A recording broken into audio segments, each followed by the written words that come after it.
Attorney, the pretrial chamber 1 recently rejected the renewed request for interim release, which you described as erroneous. Could you exemplify what makes the decision, in your view, legally and procedurally flawed?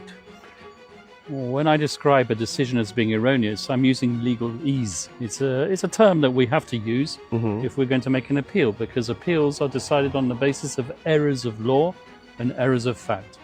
So we have identified what we believe to be a number of errors of law and fact in the decision on interim release.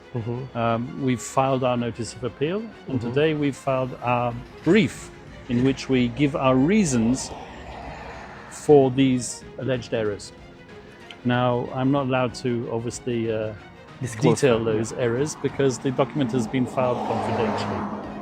Attorney, do you believe that the pretrial chamber 1 failed to properly consider all or any of the key arguments or evidences presented by the defense? As I said, I've raised a number of issues on appeal, one of which is the failure to properly consider the very stringent conditions of release which were proffered by a state party. I'm not going to tell you which state party that is, but we believe that the first instance chamber, pre-trial chamber, should have taken these things under consideration and give a better weight to them.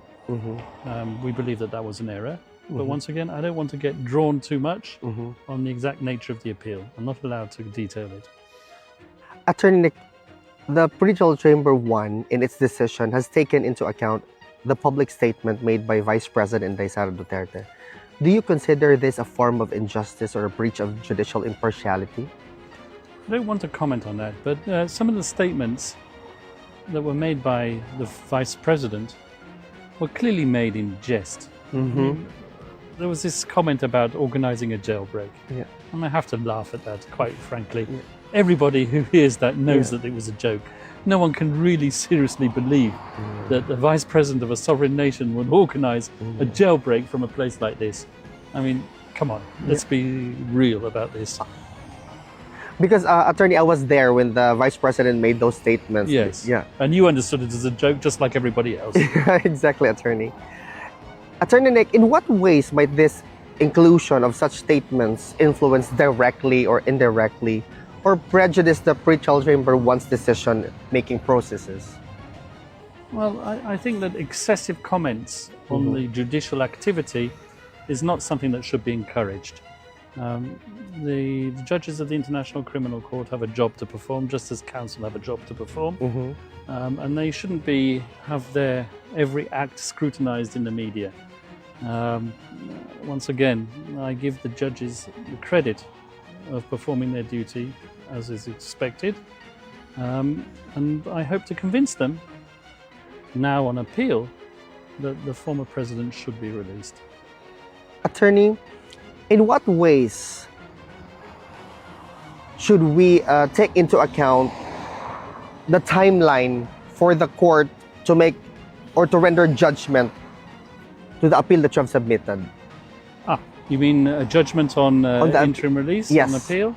Well, once again, the liberty of the individual, interim release, is a fundamental right. Obviously, that right can be curtailed if the judges find that there is cause to curtail that right.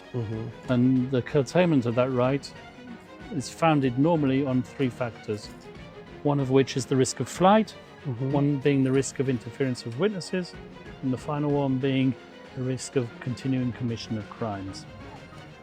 But as I said, it's a fundamental right which should be decided speedily, expeditiously, and I anticipate that once the pre-trial chamber has received all the submissions, obviously the prosecution will have to respond to our appeal, and also the victims will be given the opportunity to respond to our appeal. I anticipate that a decision should be rendered within the month. Within a month, okay. Attorney, while the appeal on the appeals chamber's decision, on the pretrial chamber 1's decision is still pending, are all related motions filed by the defense being reviewed simultaneously? What do you mean by all other motions? I mean, like, obviously there's a decision by the appeals chamber with respect to the motion you submitted to disqualify the chief prosecutor Can, but all of the other pending motion, indefinite adjournment, jurisdictional challenge, And Yes, all of those matters are still live and active, and the appeals process on interim release does not impact on the timeline or the schedule for deciding other matters. In fact, we are busy, as you know, at the moment, litigating the issue of competency. Fitness to stand trial. Yeah. I'm not at liberty to tell you exactly what's happening there, because once again, much of the information is subject to confidentiality. And I should like to stress that also in the matters relating to the former prosecutor, sorry, he's not the former prosecutor, he's still a prosecutor. Obviously, he's taken himself out on suspension. However, a decision on our request to disqualify him is, to the best of my knowledge, still subject to confidentiality. Attorney, on that particular note, do you think that there is a reason to think otherwise, that the ICC handled all of the processes or the motions that the defense submitted with sufficient fairness and transparency? I don't want to pass judgment on the ICC judges. It's not my position to do so. They have a job to perform. I have a job to perform. They make their decisions. If I believe that these decisions are erroneous, and I've told you that is legalese, then I file an appeal, and then the judges on appeal decide. Attorney Nick, on a different matter, several civil society organizations have welcomed the pretrial chamber's once decision, expressing relief over the denial of the former president's interim release. How does the defense team respond to this public sentiment? Well, I'm not going to criticize victims. It would be foolhardy for me to do so. I do criticize, however, the comments made by certain civil society activists, masquerading as lawyers sometimes, in the media, criticizing defense submissions, criticizing defense activity, criticizing decisions rendered either in favor of the defense or against the prosecution, whatever you have it. So the criticism, or can I put it, the relief, as you put it, expressed over the rejection of the former president's request for interim release, I believe to be misplaced. Once again, there are many things that I could talk about which offend me, many things said by civil society activists, which I choose not to comment on. Attorney, do you think that these reactions reflect a misunderstanding of the legal process, or do they reveal, rather, deeper political or emotional divides within and outside the Philippines? Well, let me talk about outside the Philippines first of all, because wherever I go in the world, and I travel a lot, I have always been met with support, wholehearted support for the former president. I have not come across one person who has said, we don't want the president to come home. Everybody wants him to come back to the Philippines. So when you talk about dissent, there's certainly no dissent in the diaspora. Not at any rate, dissent that I've noticed. So I don't think that the criticism reveals anything too much. It just reveals the thoughts and impressions of a minority of civil society activists. Attorney Nick, some detractors have criticized your handling of the case, suggesting that the Duterte family should consider appointing a new lead counsel. How do you respond to this criticism? Well, I know who those detractors are. A minority of people, a very vocal minority of people. At the end of the day, I'm not a magician. I'm doing my job. I'm doing the best I can. And furthermore, the former president is happy with me. And at the time that he should become unhappy with the way I'm performing, then he knows that he can fire me. Attorney, what would you have to say to those who believe the defense strategy has not been effective so far, and how do you intend to strengthen your legal approach moving forward? Well, it depends how you define success. If you define success in the matter of interim release, well, okay, we still have an appeal pending, and that's the only thing we've been unsuccessful with to date. The matter of competency is still pending. The matter of jurisdiction is still pending. Obviously, we've had a few requests to disqualify judges dismissed.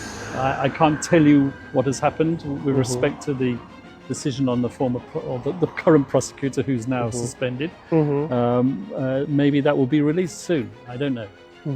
Attorney Nick, just a quick moment or question with regards to the decision to disqualify the chief prosecutor.